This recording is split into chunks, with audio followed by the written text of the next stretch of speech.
Hit 2 do nosso podcast Surf 360. Sejam todos mais uma vez muito bem-vindos. A você que nos acompanha pelo nosso canal no YouTube ou pelo nosso perfil só em áudio, através também do Spotify. Segundo episódio do nosso podcast Surf 360 aqui nos estúdios da Live Esportes. Semana passada você conferiu o nosso bate-papo com o grande David Silva e hoje, claro, mais um grande personagem, um grande nome do surf brasileiro, contando boas histórias por aqui. Eu vou inclusive passar e vou fazer o Thiago Blum hoje com as honras da casa, apresentando esse nosso grande convidado. Tudo bem, Blum? Aloha! Tudo bem, Mal? Aloha, pessoal ligado aqui no nosso podcast. Convidado especialíssimo. É uma honra, um privilégio poder receber Jojó de Olivença, bicampeão brasileiro, com uma história de, várias décadas. Entregar a idade, né? Calma. Não, mas todo mundo que conhece o Jojó sabe que são várias décadas dedicadas ao surf e de alta performance. Um prazerzaço te receber, Jojó. Que seja uma conversa livre aqui que vai ser muito bacana. Pô, legal, eu que agradeço aí a oportunidade de estar aqui com vocês aqui, né? Contar a história, acho que é comigo mesmo. Tem bastante coisa para compartilhar, né? Tiagão, Maurício, né? Estamos aqui, Surf 360, vamos embora. Tiramos o cara da praia, isso. Trouxemos para São Paulo, que o nosso estúdio fica aqui em São Paulo. E Jojó, eu queria que você contasse um pouquinho, já de cara, como é hoje sua rotina. Daqui a pouco a gente vai voltar no tempo para lembrar de como você começou, de tudo que aconteceu, mas como hoje é sua rotina, ainda ligada diretamente ao surf. Cara, a minha rotina é o seguinte, eu não tenho, na verdade, uma rotina muito fixa, né? Uhum. Porque ela é quebrada o tempo todo, principalmente quando tem onda, entendeu? Então, quando tem surf, a gente dá um jeitinho para resolver as coisas de uma forma diferente, fazer um home office, sei lá, tudo tem que acontecer. Mas, geralmente, eu tô ali pro que daí vier, né? Geralmente, eu tenho a minha vida particular em casa, e tenho os meus compromissos, as minhas demandas no Projeto Ondas, que vai desde relacionamento institucional, com parceiros, captação de recurso, resolver os pepinos, buscar doação, entregar doação, relacionamento com colaboradores, né? Manutenção. É uma correria, cara, não é? E aí o dia é 24 horas, né? 25 horas, não tem hora para terminar. Entendeu? Só tem hora para começar. Ô Jojó, e você disse, né, nessa sua rotina de não ter rotina, recentemente entrou esse swell aí praticamente em todo o litoral brasileiro, deu para aproveitar bastante, deixou muita coisa de lado e falou, não, agora eu vou tirar esses dias, eu vou pra água, vou aproveitar que subiu. Como é que foi? Deu para aproveitar um pouquinho desse swell também lá no Guarujá? Deu, Maurício, deu para aproveitar bastante e assim, Guarujá é diferente porque a logística ela é muito fácil, né? Então no mínimo 3 vezes por dia eu vejo o mar. Então, eu estou ali sempre, moro perto da Praia do Tombo, a ONG é na Enseada, então eu faço esse trajeto ali no mínimo 2 vezes por dia, e vou checando, né, todas as condições das praias. Cada praia tem uma peculiaridade diferente, a onda é diferente, é impressionante isso no Guarujá. Mas esse swell, cara, durou bastante tempo, né? Não entrou com muita qualidade, então teve dias que eu olhei o mar, não gostei, estava fechando um pouco, mas teve uns dias que eu aproveitei muito, inclusive peguei uma prancha maior que estava em casa parada, que fazia tempo que eu não usava, né? Eu falei, não, o mar tá pesado, tem que botar uma pranchinha com um drive melhor, com uma segurança maior, mas deu para aproveitar sim, cara, deu para aproveitar bem. Qual que é o lugar de preferência seu ali, Jojó? Porque na semana passada a gente recebeu o DVD e claro que como um bom local ele defendeu a prainha, né? O DVD foi a Prainha Branca, ele foi criado lá, então ele defendeu aqui com unhas e dentes a prainha. Qual que é o seu local de preferência lá no Guarujá? O DVD, ele é privilegiado, né, cara? Porque o lugar que ele mora ali é fantástico, uma natureza, uma biodiversidade, né? Ele mora no mato praticamente, né? E tem um marzão com uma onda de muita qualidade ali. Eu não tenho nenhuma preferência ali no Guarujá, porque eu costumo dizer, se eu fincar o pé numa praia, só surfar ali, eu não vou conhecer as outras ondas, né? Então, como eu disse, o Guarujá é uma praia do lado da outra, e na mesma praia tem 2 ou 3 ondas diferentes, que quebra diferente, né, com swell diferente e tal. Então eu costumo pegar onda em todas as praias ali que você imagina, né? Agora, vou falar, você falou uma parte importante, eu vou abrir o jogo aqui. Acho que Enseada, para mim, é um dos melhores lugares, assim, especial, porque quando eu vim morar aqui no Guarujá, aliás, lá no Guarujá, estou em São Paulo, eu fui morar na Praia da Enseada. E Enseada era um deserto imenso, eu tinha que ir para Pitangueiras, pegar onda mais pro centro ali para ter uma companhia, né? Isso em 89 para 90. E hoje eu continuo achando Enseada um dos melhores lugares, principalmente porque não tem crowd, né? Então é um lugar que nunca fica crowd e dá para surfar com meus filhos, com alguns amigos, final de semana, né? Às vezes não tem onda em lugar nenhum, lá tem um surf satisfatório, né? Tô abrindo o jogo aqui demais, né? Daqui a pouco o crowd O vai pico junto. vai ficar cheio agora. Mas você falou do final da década de 80, vamos voltar um pouquinho mais, Jojó. O surf no Brasil já existia desde a década de 70, muita gente, né, praticando, principalmente Rio de Janeiro e São Paulo. Como foi seu primeiro contato lá em Ilhéus, Olivença, né? Para quem não sabe, é o Jocélio de Jesus. O seu nome não é Jojó, né? É Jojó de Olivença, por causa de Olivença. Como é que foi esse começo? Os primeiros contatos, a paixão pelo surf, passou pela praia. Conta um pouquinho. Bom, primeiro que eu sempre falo, sempre gosto de frisar assim, a gente não tinha nenhuma condição, eu venho de uma família muito pobre, uma prancha era muito caro, e eu comecei a apreciar a galera pegando onda e tive interesse. Falei, eu vou tentar experimentar surfar porque é muito bacana. Só assistindo ali eu ficava babando na praia, né? Esqueci o que eu estava fazendo e ficava prestando atenção, né? Os diversos tipos de surfista que chegava, cada um com suas características, né? Cabeludão e tal, as pranchas diferentes, modelo diferente. E aí a primeira vez que eu consegui uma prancha emprestada, que foi com muito custo, eu fiquei em pé na espuminha, e aí foi uma dose única, né, cara? Aquilo ali mudou minha vida para sempre. E aí eu pensei comigo que nunca mais iria parar de perseguir o surf, né? Que o surf, a partir daquele momento, ia fazer parte da minha vida. E aí foi com muita dificuldade mesmo que eu consegui prancha de presente, né? Uma doação que os amigos fizeram. E eu pude ter a minha prancha, pude me dedicar, né? Surfar a hora que eu queria. Sempre a minha escola era em frente à praia ali, então eu não via a hora de acabar para poder pegar onda, aproveitar o resto do dia surfando. Era né? um bom aluno?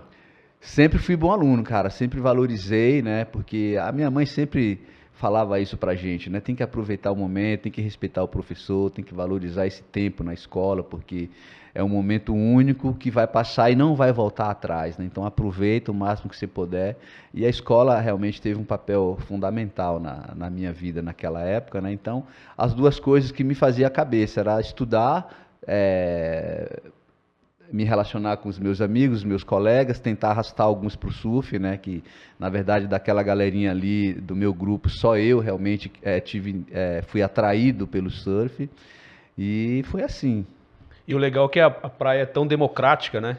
O fato de você poder observar, ter o contato direto, o surf dá essa, apesar de ser muitas vezes caro, e principalmente para quem tem dificuldades no começo financeira, mas é uma democracia. Você falou do pessoal cabeludo, que você acompanhava, que viu o pessoal. Esse pessoal vinha de São Paulo, do Rio, ou era o pessoal da Bahia também? Tinha uma galera da Bahia que trouxe a história do surf também de lá? Ou foi uma galera que levou o surf para a Bahia e a partir daí você começou?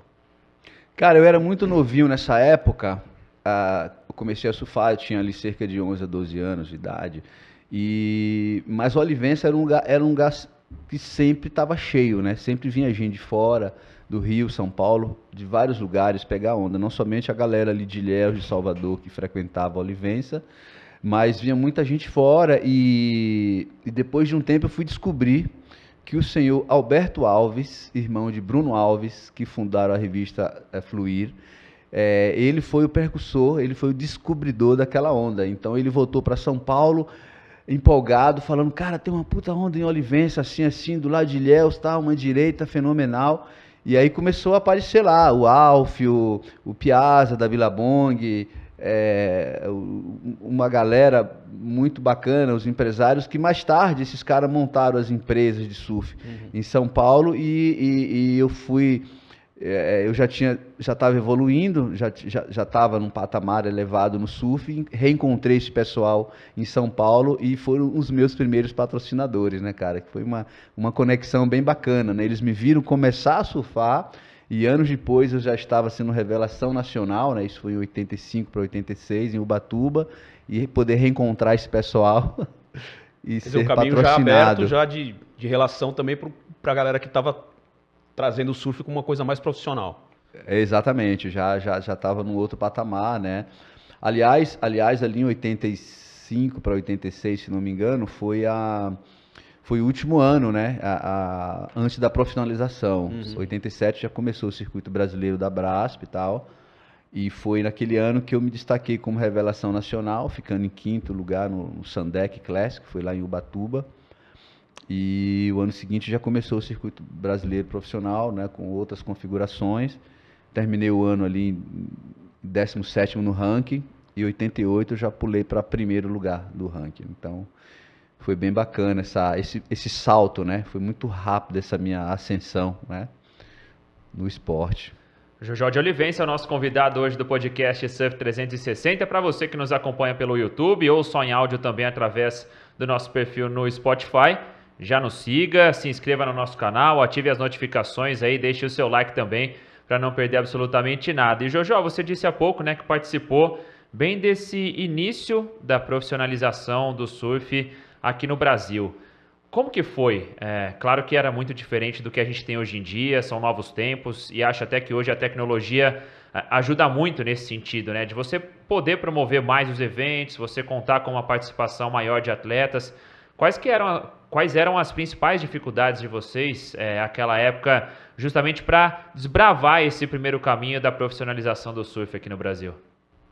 Legal, Maurício. Olha só, eu gosto sempre de dizer que hoje eu me sinto privilegiado em fazer parte, né, desse time, dessa geração que pavimentou essa estrada, né, para que hoje o surf chegasse aonde chegou, aonde está, né, no devido lugar. Agora, na minha época, lá atrás, realmente eram muitas dificuldades, né? Então, tinha coisa boa, que era o feeling realmente, né? Muita amizade, muita amistosidade, muita simplicidade, pouco apego, né? A galera da minha época era muito desapegado. A gente estava muito preocupado em ser do que ter, né? Então, só em participar, em viver esse contexto do surf, o ambiente do surf, né? O universo do surf, do mar, da natureza já era demais pra gente, né? E poder ganhar alguma grana e viver tudo isso, a gente era feliz pra caramba, né? Mas as dificuldades realmente foram assim, tipo preconceito, né? A dificuldade de arrumar boas parcerias, muitas vezes preconceito por ser preto, por ser pobre, né? O esporte era muito marginalizado, né? Era Esporte de vagabundo. Exato, de vagabundo e de maconheiro. E a galera fumava pra caramba, né, mano?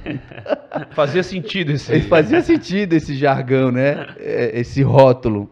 E eu tive a minha experiência com as drogas. Eu fumei muita maconha no início de transição da minha carreira, né? E da minha carreira não, da minha faixa etária, né? Ali de adolescência para a juventude, eu tive a minha experiência com drogas e foi muito ruim para mim, porque depois eu pude perceber quão danoso estava sendo para a minha carreira, né? Se eu não fosse liberto, se eu não fosse salvo, aquilo poderia ter travado realmente e me impedido o sucesso, né, da minha vida. Então foi na época que eu conheci a igreja através dos meus pais e aí eu fui realmente transformado. Aconteceu um milagre literalmente na minha vida, onde eu fui liberto completamente do vício. E aí eu pude enxergar o potencial e um universo de oportunidades na minha vida através do surf, né? Então comecei a pensar mais sério e aí foi quando tudo começou a dar certo para mim, né? Comecei a fechar as melhores parcerias, comecei a ter mais foco, né, nos meus treinos e E aí, naturalmente, vieram as conquistas, né? Eu sempre falo que naquela época, como a gente estava muito satisfeito, vivia uma vida muito de contentamento, né, cara? Então, a gente não planejava, a gente queria estar. Curtir, né? Então, para mim, como eu disse, ganhar campeonato e viver uma vida de glamour e ganhar uma grana para isso, ajudar em casa, ajudar minha família, juntar dinheiro, tentar construir um patrimônio, né? Esse era o foco, né? E como tinha pouco dinheiro envolvido, a gente tinha que ter muita cabeça no lugar para poder, senão se acabava a carreira e com a mão na frente, outra atrás, né? Não é que nem hoje que os caras embolsam aí alguns milhões por ano, né? Ou por mês, né? E constrói muito rápido um patrimônio. Mas foi assim, né? Depois veio o segundo título nacional, na sequência veio a oportunidade de competir no circuito mundial, né? Foi em 93 que eu corri o WQS integral, né? Pelo mundo. E em 94 eu já estava competindo na Elite Surf Mundial. Então, muito feliz aí por fazer parte dessa trajetória aí. Então vamos com calma, vamos por partes. Aqui no tanta história, já né? dizia o Vamos lá. E o Jojó fala e fala muito bem, a gente vai mostrar um pouquinho de tudo aqui. A gente volta a fita. Aqui na mesa, por exemplo, temos o troféu, esse menor da Surfer Magazine, que é o troféu do primeiro título brasileiro. E ali atrás, esse grandão, esse de 88, o primeiro, e o grandão de 92 do bicampeonato brasileiro. Isso. É isso Fala mesmo. um pouquinho. Então, esse aqui foi o primeirão, né? Saquarema, final, eu e Picuruta Salazar, né? E, cara, é muito louco porque ninguém me conhecia, né? Então é o baiano, né? Eu era conhecido como o baiano. Aí vem o baiano aí, ó. Cuidado com o baiano, fica de olho no baiano. O baiano vem comendo pela beirada, né? Cheguei lá. E aí foi muito bacana porque em 85, se não me engano, a gente teve o OP Pro lá em Florianópolis, começo do ano, janeirão. Aí o meu patrocinador falou para mim me inscrever como amador. E aí eu me inscrevi como amador. E aí caramba, dificuldade, muita gente boa surfando. O campeonato era uma maratona, né, de baterias para você chegar até a final, muito difícil. E aí eu fiquei retado, né? Eu falei, aí eu fui meio rebelde, né? Aí no meio do ano ia ter o Festival Nacional em Ubatuba, eu falei, esse agora eu vou competir como profissional, por conta própria. Fui lá e me inscrevi no profissional. E aí que você foi o destaque que você falou. Exato, que aí eu olhava a galera competindo e aí eu falava, pô, acho que eu tenho condição de competir com os caras, né? E aí não deu outra, né? Eu fui pra cima lá em Ubatuba e fui 5º lugar. E aí foi revelação nacional, daí não parei mais, né? Daí como eu falei, 87 começou o circuito, a 88 veio o primeiro título, foi esse aqui. Tem o troféuzinho até hoje. Eu tava procurando lá em casa, cara, onde é que tava o troféu, porque eu imaginava que fosse um troféu maior. E aí eu fui lendo um por um, tive maior trabalho, cara, para redescobrir pouco troféu o primeiro troféu, né? Imagina a galeria do Jojó, como não deve ser pequena. Um monte se perdeu, né? Porque em Olivença eu tava colecionando bastante. Quando eu me mudei em 89 para São Paulo, ficou tudo lá. E ficou numa casa que foi um outro pessoal morar lá. Aí o pessoal fez a farra com meus troféus, né? Detonaram. Eu cheguei lá e não tinha mais nada. Os troféus, os primeiros da história. Tem uma foto do primeiro troféu até hoje, que eu ganhei num campeonato importante lá em Ilhéus. E foi assim, cara. Pô, 88 foi fantástico pra mim, né? E o melhor, né? Que as coisas aconteceram assim de forma bem natural, né? Eu não tava achando que eu ia ser campeão e tal. Né? E rolou, aconteceu. E era um circuito na época, Jojó? Como é que funcionava a disputa? Porque você falou de Saquarema, né? Uma decisão com o Picuruta, mas como que foi a competição? Quantas etapas? Não sei se você vai ter isso fresco na memória. Não, era um circuito. 87 começou o circuito, se não me engano eram 5 ou 6 etapas, que era de norte a sul do país, né? Então, geralmente tinha etapa ali no sul, né? Santa Catarina, depois foi para Porto Alegre, e passava pelo Nordeste, Bahia, Pernambuco. a São Paulo também, né? Guarujá sempre foi palco dos melhores eventos. Cara, e era complicadíssimo para acompanhar para quem gostava, no meu caso, do surf, porque eu tenho essa imagem jovem, Maurício, mas eu sou das antigas Tá também. bom, eu acredito. Eu tenho história. Vamos ser educados com ele, né, Jojó? Você não, sabe que eu tenho modéstia, história. né? E eu acompanhava pelas revistas. O Jojó falou agora há pouco da Fluir e a Visual Esportivo. Tinha umas revistas, o Jornal Nuts também, né? E, cara, às vezes eu tinha que esperar coisa de 20 dias, um mês, para saber o que tinha acontecido, se você não tá na praia para saber dos campeonatos. E eu acompanhava e tinha toda essa galera, pô, uma geração incrível dos profissionais que surgiram junto com você, que estavam junto, os irmãos do Tombo, o Salazar, Pedro Miller, Ricardo Tatuí, toda essa galera que, né, veio surgindo junto e acabou virando... A gente virou fã desses caras. Referência. É. E aí o Jojó em 92, que foi campeão, depois bicampeão brasileiro.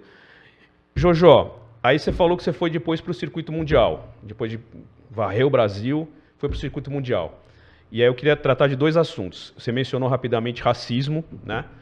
E tem uma história, acho que foi nesse OP Pro desse outro troféu que você foi vice-campeão, que também tem uma história que o pessoal arregalou os olhos, não realmente em relação ao racismo, mas em relação a você ser preto, né? Conta um pouquinho dessa história, que é interessante. Lá na Califórnia, eu fui competir lá nos Estados Unidos. Se não me engano, foi a primeira vez que eu fui para lá, né? Fui com o objetivo de competir em 3 etapas. Era uma em Oceanside, outra em Newport Beach e a outra em Huntington, que era a maior, né? A mais top. Eu me dei mal nas 2 primeiras etapas, já estava meio que desesperançoso. E aí chegou em Huntington Beach, a prancha funcionou, tinha umas ondas boas, e aí eu fui ganhando as baterias. E tinha uns caras muito nova geração ali, o Kalani Robb estava surgindo, o moleque era imbatível, tinha o Rob Machado também chegando, o Kelly Slater ainda tinha cabelo, tava quebrando a bateria. E aí eu fui passando as baterias, fui passando e fui pra final, cara. Foi eu, o Shane Bash, o Sunny Garcia e o Barton Lynch. E eu tava ganhando até os 5 minutos finais da bateria, quando o Sunny conseguiu virar numa esquerda, que ele deu 2 pauladas pra cima do pier ali, e deram a vitória pro cara, e acho que foi até uma vitória meio polêmica assim, mas tudo bem, ninguém me conhecia na época, eu era o estranho no ninho dos caras, né? Mas o que me chamou a atenção muito foi a torcida que eu consegui conquistar, né? Ali no pier, uma multidão na praia, e toda vez que eu saía da bateria eu era ovacionado ali na praia, e eu ficava sem entender nada, né? Só falando, pô, legal, né, tal. Ficava feliz, uma motivação, né? Você chega num lugar desconhecido e de repente conquista uma plateia, né? Daí um americano me chamou e falou, hey, Jojo. Eles me chamam de Jojo lá fora, né? Você sabe por que a galera tá te aplaudindo tanto assim? Eu falei, não é porque eu tô surfando bem. Ele falou, não, é para além disso, é porque eles nunca viram um negro surfar tão bem quanto você, porque aqui na América não tem negro surfista, né? É só basquetebol. Mas né? era um preconceito? Você sentiu um preconceito ou não? Não era um preconceito. Era um tipo Uma surpresa positiva, talvez? Uma surpresa positiva, né? Que é algo diferente, né? Que quebrou aquele paradigma de só loiro do olho azul que pega onda, que é bom surfista, né? Um negro também pode se destacar e ter alta performance e ser campeão, né? Sim. E para mim foi bem bacana aquilo. Eu falei, pô, mais tarde foi feita uma pesquisa pelas revistas de surf e eu fui declarado como o melhor negro surfista do mundo, né? Eu falei, pô, que bacana, né, cara? Nem esperava tudo isso, né? Vamos embora, vamos motivar os negão aí a surfar. Claro. E motivou, Jojó? Você sentiu que em relação a esse assunto hoje é muito maior a participação? Só para a gente voltar nesse assunto, né? Você disse até que nessa competição nos Estados Unidos você não sentiu nenhum tipo de preconceito, né? Era o fato justamente de um fator novo, porque eles nunca tinham visto um preto surfando. Você sentia esse preconceito ou sentiu em outros lugares do mundo? Ou você sentia que era até mais aqui no Brasil? Que era justamente onde a gente tinha até uma parcela maior assim de pretos surfando, mas você sentia esse preconceito e esse racismo de vez em quando mais aqui no Brasil mesmo do que fora nas competições internacionais? Não, aqui no Brasil, por exemplo, eu nunca eu nunca percebi nenhum tipo de racismo ou preconceito, até mesmo porque a nossa predominância da nossa cor, sim. por exemplo, né, já é preto, pardo, né? Então, e essa miscigenação, eu acho que unifica a gente, né? Torna a gente um povo muito mais, sei lá, muito mais igual, né, cara? A gente não tem muito essa barreira aqui. Ah, por outro lado, eu também era uma pessoa, eu sou uma pessoa que eu dou tão pouco valor para esse tipo de coisa, essa palavra, né? Preconceito, racismo. Para mim, isso não existe dentro do meu conceito como ser humano, né? Porque eu entendo que todo mundo é igual, né? Deus criou o sangue de todos é vermelho, muda a cor da pele, mas o sangue é igual, a cor, né? Então, Deus criou a todos e então eu nunca por mais, eu já senti realmente que pessoas não gostavam de mim. Isso eu já percebi, claro, bem claro. Aí eu não sei qual era o motivo. Se o cara tinha inveja de mim, acho que muito a ver essa questão da inveja também, sabe? De você não ser desprovido de recursos e prosperar, ter o melhor patrocínio, entendeu? Se destacar, ser abençoado, né, cara? Eu me sinto sempre fui muito abençoado por Deus, né? As oportunidades sempre me procuraram nesse sentido, então eu me sinto blessed guy. Mas lá fora, eu também percebi que algumas pessoas não gostavam muito de mim, mas eu não ficava preocupado com isso, eu não ficava triste por causa disso. Eu levantava a cabeça e saía rindo pra vida, meu. Sabe? Eu quero ser feliz, eu quero amar qualquer pessoa. Se gosta de mim, se não gosta, eu trato igual, entendeu? Então eu levo a vida dessa maneira. Então preconceito e racismo pra mim não vai rolar não, brother. Tem Vai só um morrer de problema. fome.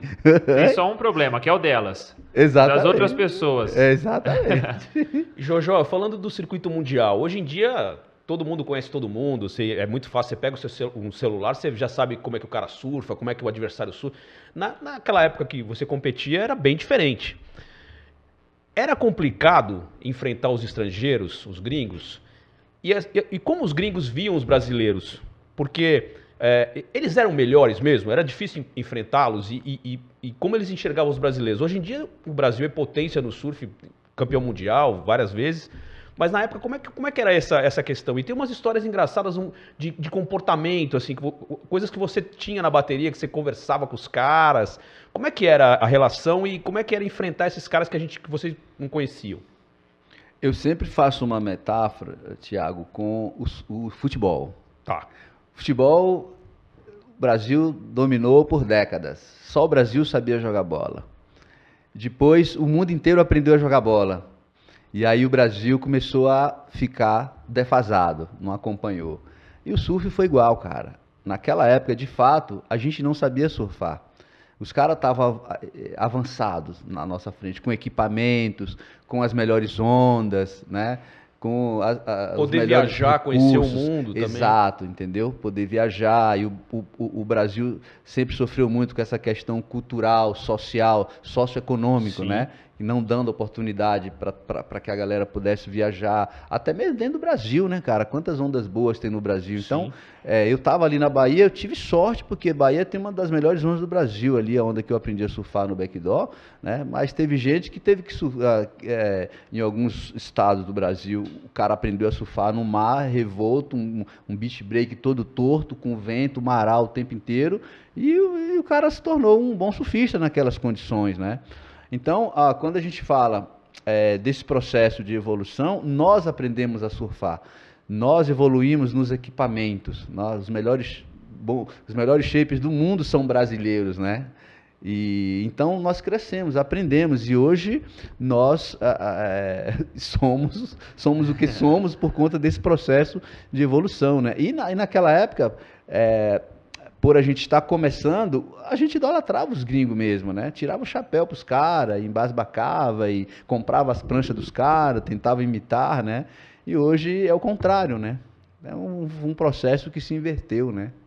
E o Brasil vai continuar sendo essa potência, esse gerador de talentos, né? E embora com pouco investimento no esporte, né? Nós somos o que somos. Imagine se houver realmente foco, investimento, política pública para investir no esporte de base, esporte amador, né? A gente vai ficar potência mundial aí para sempre. Eu queria que você contasse, eu já ouvi você falando sobre a presença na bateria, de conversas no line-up, como é que era? Que o pessoal estranhava que você conversava com a galera. É isso mesmo? Sempre, cara, porque era muito cultural, né? Como eu falei no início, aqui no Brasil nós sempre fomos muito amistosos, né? Sempre um espírito de amizade, entendeu? Então, dentro e fora d'água, sempre teve essa questão. Mas, embora quando a gente ia para fora competir, os gringos olhavam a gente meio de lado, né? Porque o brasileiro é muito fominha, né? Muito ganancioso. Ele quer chegar no pico, ele chega babando. Ele nunca viu aquela onda, então ele quer chegar, ele dá a volta em todo mundo, ele não respeita ali a hierarquia, a ordem, né, de chegada. Ele quer ir já pro pico, ele rabeia, ele rema junto com o local. O brasileiro é foda nesse aspecto, né, cara? Então, lá fora a gente tinha um pouco de preconceito por conta dessa ganância, né? A postura. Né? Exato, de poder, de querer pegar todas as ondas, né, cara? Então, mas eu sempre, como eu entendia um pouco dessa parte cultural, então eu sempre digo, eu sempre fui bem recebido onde eu chegava por conta da minha estratégia. Eu chegava nos lugares que tinha onda boa, que tinha os locais, o que eu fazia? Eu procurava fazer amizade com os locais mais casca grossa, né? Até no Havaí, África do Sul, qualquer lugar, Austrália. Então eu colava ali em quem era local e ficava amigo dos caras. E aí ia pro pique e conseguia surfar, né? E esse espírito amigo meu mesmo, que é bem natural meu, né? De respeitar. E eu levava isso para dentro d'água, para as baterias. Então, não tava nem aí. No meio da bateria, conversava No meio da com o bateria, adversário. falava porque, você a onda boa, hein, cara? Que onda boa que você pegou, hein? Só que a de trás é minha, hein? Se prepara que eu vou pegar a onda boa também aí. Ô, deixa uma pra mim aí, cara. Você tá pegando todas as ondas na bateria. E os caras ficavam malucos, porque não entendia nada. Pô, o Kelly Slater me olhava atravessado assim, né? De vez em quando dava um sorrisinho amarelo assim. Mas ele até fez alguns comentários, né? Que ele fez um comentário bem positivo a respeito disso, porque ele me achou um cara muito diferente dos demais, né? Porque eu não estava nem preocupado, né? Mas não era com intenção de desconcentrar o cara ou de dar a volta, passar a perna, não. Era tá curtindo mesmo o negócio. Curtindo o negócio, entendeu? Vamos surfar, cara. Vamos entrar na água para se divertir. Quem conseguir a onda melhor, quem conseguir a melhor performance vai ganhar, né? E foi assim que eu ganhei dele no primeiro ano, em 94, lá em Reunion Island, né, em St. Lou, o campeonato que eu fiz a final com o Sunny Garcia. E só não ganhei aquele campeonato porque eu não conhecia a onda, o potencial da onda, porque eu peguei a onda para virar e no meio do caminho eu saí da onda e a onda na beira, mas no side ela faz uma curva e dá para fazer 4 ou 5 manobras mais, né? E aí ninguém acreditou, né? Faltou ter viajado antes. Faltou ter esse conhecimento, exatamente.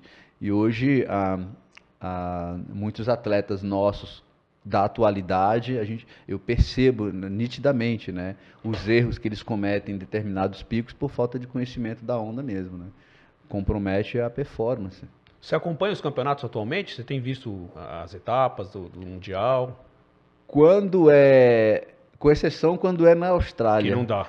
Na Austrália eu consigo ficar até 1h da manhã, cara. Aí começo a pescar e não dá mais. Acaba comigo. Aí eu assisto de manhã cedo, né? Eu faço um review pela manhã, né? Mas tem uma galera que vira à noite. Os caras ficam ali assíduo. Ô Jojo, você falou sobre... Enfim, são várias vitórias e são vários títulos. É uma história gigantesca. Mas essa vitória contra o Kelly... Ela tem um espacinho especial ali na sua galeria de conquistas. Como que foi isso? Porque a gente até brincava aqui na semana passada com o DVD, né? Sobre a grandeza do Kelly. Enfim, a gente não sabe qual que vai ser o futuro ainda, se já aposenta esse ano, o que ele tem pensado, o tio Kelly. Mas é um nome, assim, simplesmente surreal para quem gosta do surf. Ter batido o Kelly, tem ali um espaço especial na sua galeria de conquistas? Eu acho que no histórico isso conta bastante como um ponto positivo, né? Embora não é algo que vai jamais me tornar igual a ele ou melhor que ele, né? Eu sempre o admirei, né? Ele vai ser sempre o meu ídolo, né? Pelo atleta que ele é, pela pessoa que ele é, né? Então, eu até brinquei com ele uma vez aqui no Rio de Janeiro, na etapa do Mundial. Eu falei, e aí, Kelly, tu se lembra daquela bateria lá em Reunião Alho? Aí ele falou para mim, tem coisas que eu não gosto de me recordar. Eu prefiro esquecer. Ele é assim mesmo. Ele não gosta de perder nem não gosta para o ímpar, né? Exatamente. Ele era o cara imbatível na época, né? Todo mundo parava para assistir o cara surfar, né? Impressionante.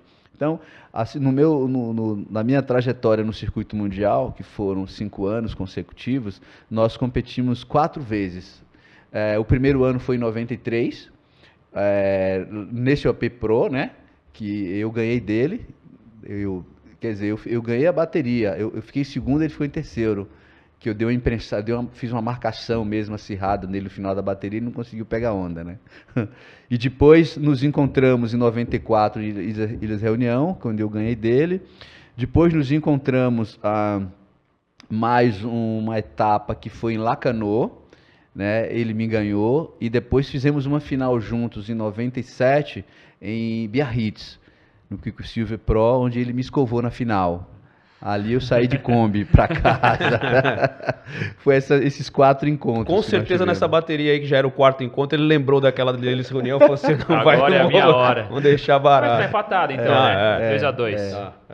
É incrível. Jojo, queria que você falasse um pouquinho, você falou muito de questão social, a importância da educação. Queria que você ficasse à vontade para falar do seu projeto Ondas, para quem não conhece, como funciona, quem se você recebe, como é que você trabalha com as crianças. Fica à vontade.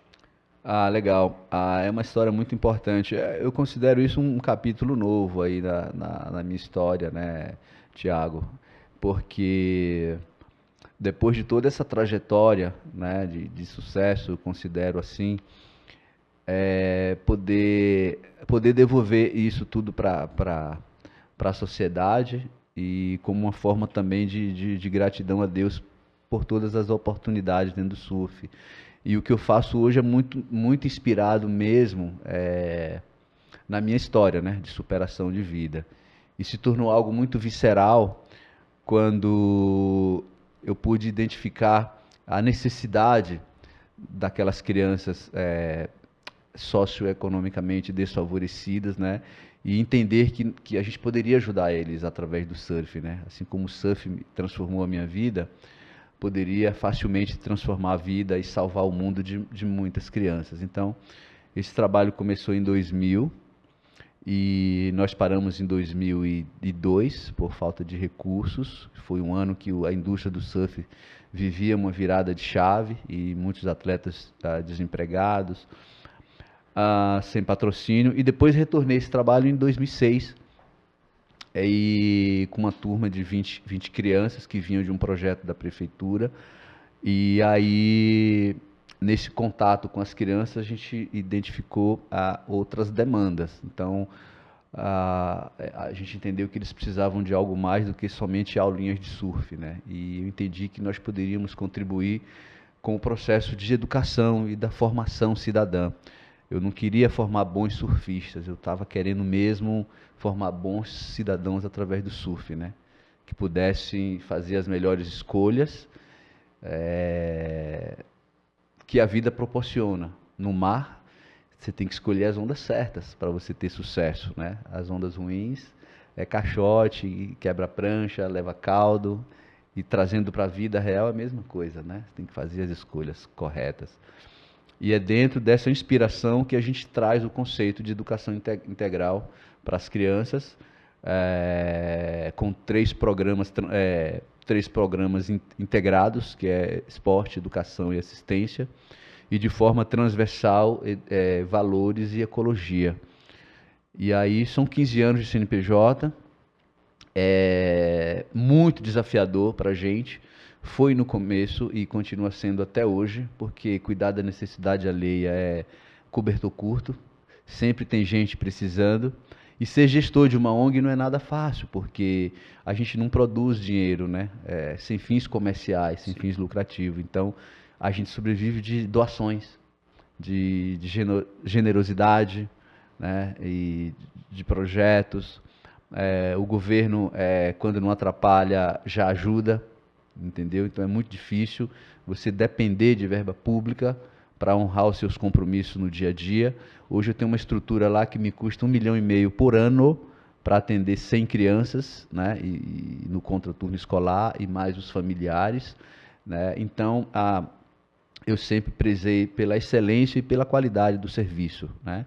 E procuramos famílias e crianças que os programas de governo não alcançam, estão lá no fundão. E muitas vezes são mantidos, sustentados pela galera, pelo Estado paralelo, né? Então nós estamos tendo muito sucesso, né, com esse nosso trabalho. São crianças de 7 a 12 anos, né, permanece 3 anos com a gente, sempre no contraturno escolar, turma da manhã, turma da tarde. E aí deixa o convite para vocês, né? O Thiago Brum já passou por lá, né? Já surfou essa onda com a gente lá. Mas deixa o convite aí para a galera que está nos assistindo aí, de curtir, né? Seguir as nossas redes sociais aí, ONG Projeto Ondas. E dropar essa onda com a gente, cara, porque sozinho eu não consigo, né? Eu preciso de sempre captar parceiros, pessoas solidárias, que podem contribuir com serviço, com grana, com conexões, doações, né?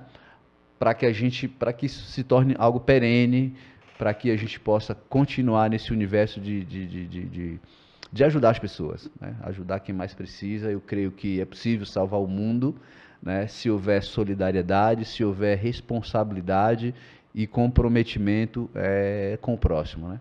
O Brasil é um país muito rico, com recursos, né, inimagináveis. Então é inadmissível você ver a situação de muitas famílias, né, em situação de miséria, passando fome mesmo, vivendo numa situação trágica, né? Guarujá hoje próximo de 50% de uma população de 320 mil habitantes vivem em situação de vulnerabilidade e com menos de um salário mínimo. Então, para você entender, né? A cidade que tem 2 extremos ali, a parte nobre, praia, tudo, e 5 quadras para dentro, pessoas passando fome, literalmente, né? Então é isso, é o nosso desafio, está aí, como eu disse, é muito visceral para mim, eu vou continuar fazendo isso, porque para mim não existe mais razão de existir senão surfar e ajudar o próximo.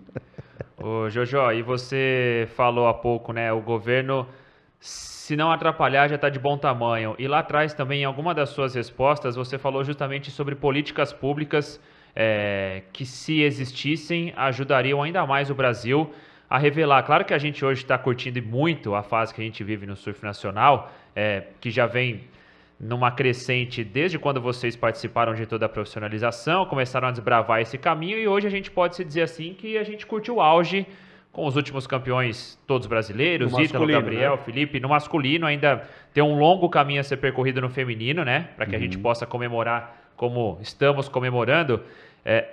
Mas hoje esse é um problema, e aí eu vou até expandir aqui para sair um pouquinho do surf, né? Porque a gente curte um momento agora em que muitas pessoas e muitos garotas estão aproveitando e praticando o surf justamente por esse boom dos últimos anos. Mas a gente tem vôlei, a gente tem basquete, a gente tem futebol, que não preciso nem falar. Essas políticas públicas, talvez hoje elas sejam o grande problema do Brasil. A gente teria um cenário bem diferente para as nossas crianças, se elas de fato existissem, se houvesse um carinho e uma atenção maior a tudo isso?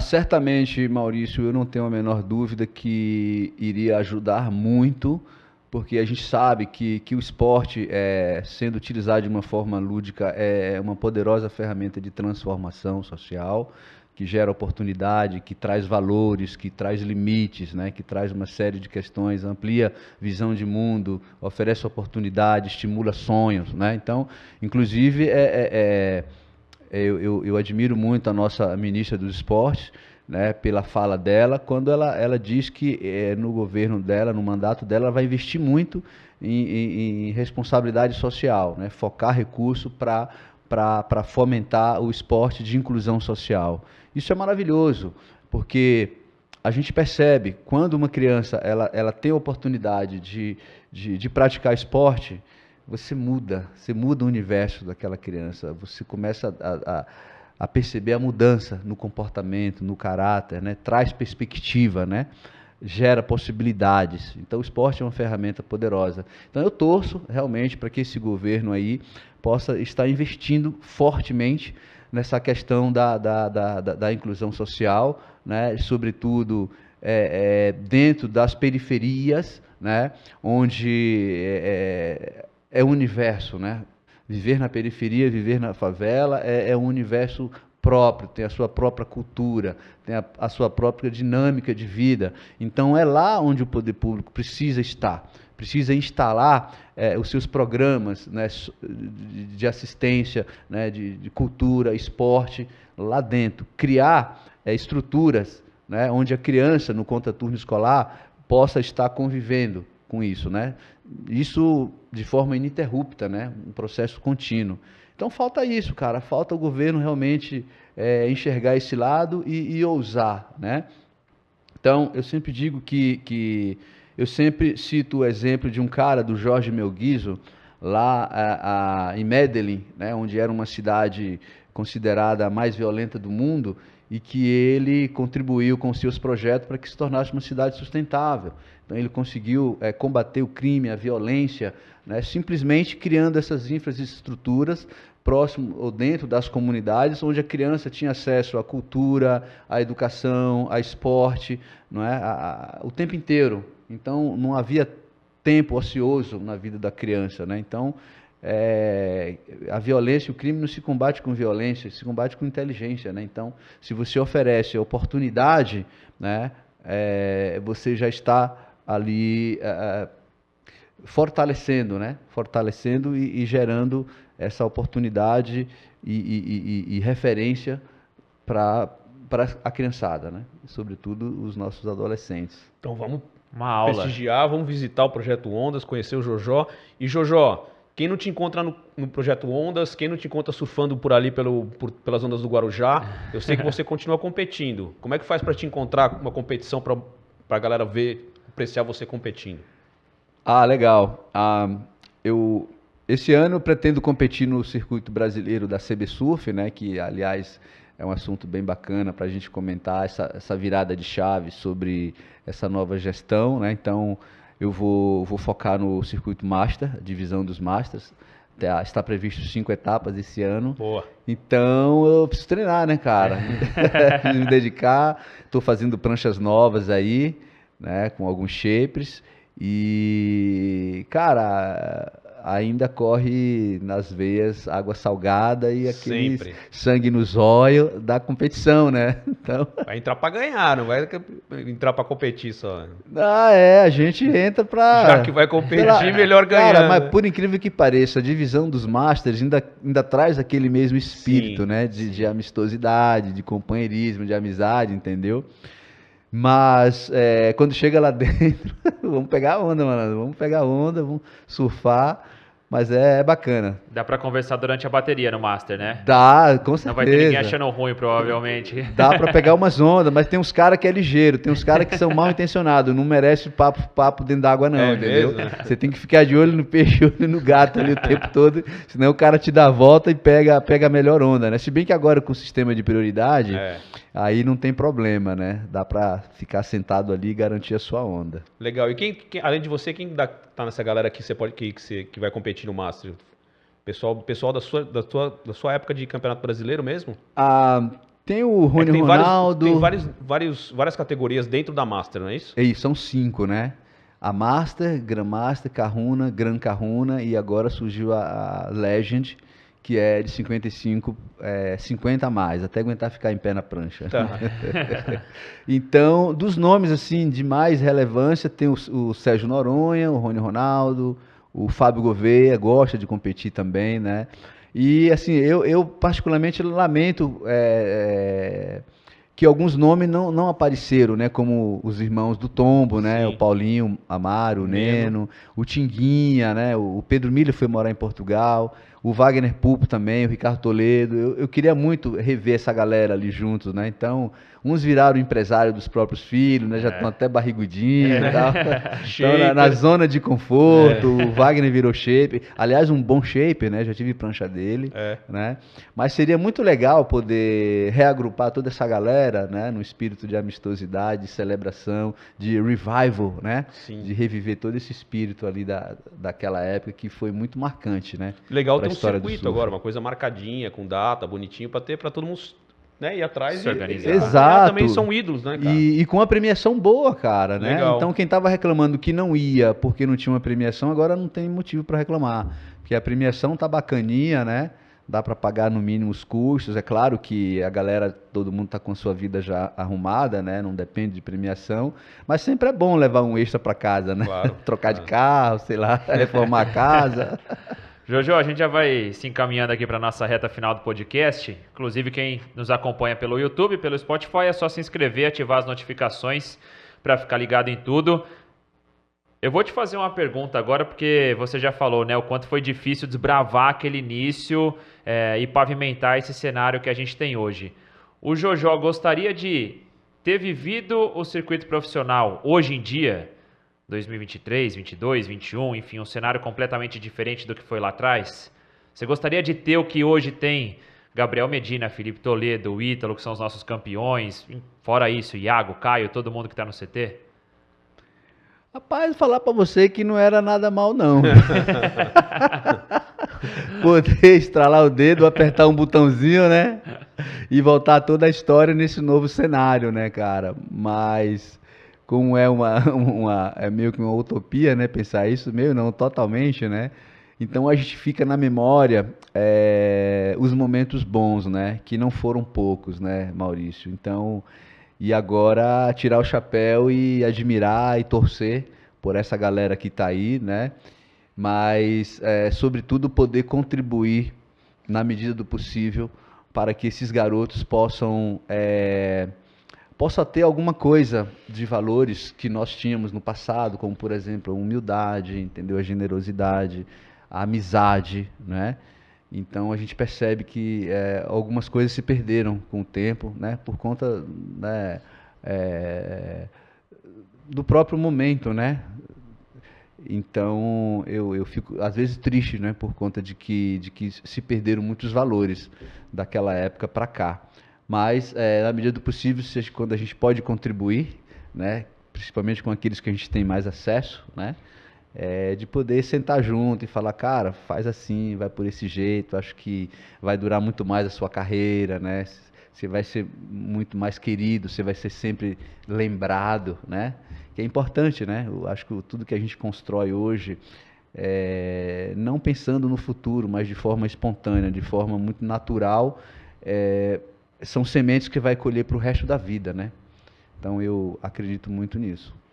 Eu queria, antes de a gente terminar, Mal, contar uma história, porque eu estou diante de um dos meus ídolos, um cara que eu comecei a acompanhar o surf, como eu disse, mais ou menos na mesma época que o Jojo começou. E teve uma história de um campeonato em Pitangueiras, no Guarujá, juntando o Jojo com o Guarujá, toda essa história que a gente falou. Eu estava prestando o vestibular, eu estava no cursinho, eu e um amigo que não gostava de surf, eu já acompanhava o surf e tal, e tinha esse campeonato no Guarujá.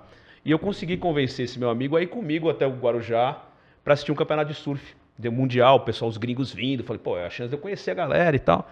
E o cara, não, o que eu vou fazer no campeonato de surf? Eu não gosto de surf e tal. Eu falei, não, meu, campeonato de surf. Pra praia, pelo menos. Lindas garotas, né? Um monte de gata lá, não sei, vamos lá, tal. Chegamos no Guarujá, uma chuva desgraçada, o dia inteiro tomando chuva e eu me divertindo, né? Aquela coisa feliz da vida, pegando autógrafo e tal. E o único brasileiro que eu peguei autógrafo foi do Jojo. Eu procurei até... Quando a gente soube que a gente ia trazer o Jojo aqui, não achei mais, o tempo se perdeu, já tem muito tempo. E eu lembro de conversar com o Jojo nesse dia, debaixo de chuva, eu e meu amigo debaixo de chuva, o Jojo saiu ainda do palanque para vir falar com a gente, conversando sobre a bateria e tal, não sei o quê. E eu consegui fazer com que o Anderson, que era meu amigo, acompanhasse o surf por 3 anos. Ele se divertiu, não tinha mulher, não tinha gata, não tinha nada. Ele se divertiu, eu até hoje. E eu aqui, pô, ter esse privilégio de receber o Jojo foi maravilhoso. Que bacana, né, o Maurício, o Thiago. Cara, eu não conhecia, eu não lembrava dessa fação. É claro, tem muitas histórias bacanas, né?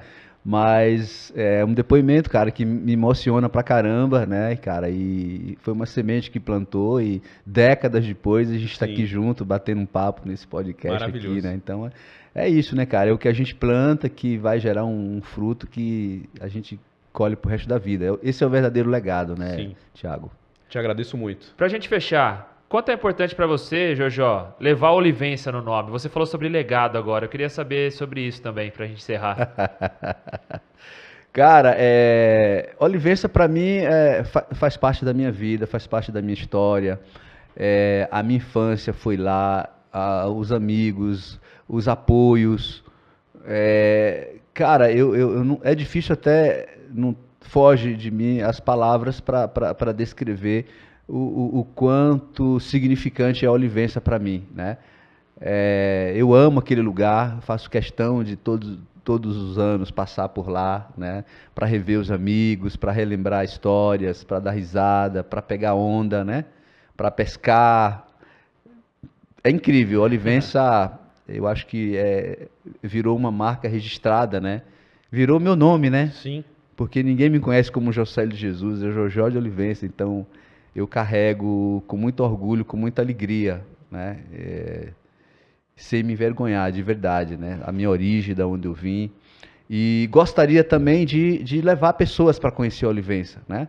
Há 2 anos atrás eu levei um grupo de amigos do Guarujá para conhecer a Olivença. Eu mesmo montei um roteiro, Legal. né, para eles, e tinha surf incluído na parada, lógico, mas a gente foi comer na aldeia indígena, com peixe na palha de banana, fomos tomar banho na estância hidromineral de Olivença, uma piscina cor de Coca-Cola, água, né, são águas medicinais.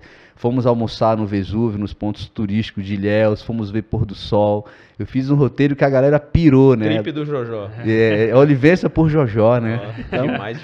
foi muito prazer mesmo. Então, assim que eu puder, sempre eu vou estar defendendo e levando as pessoas para conhecer, porque continua sendo um paraíso, né?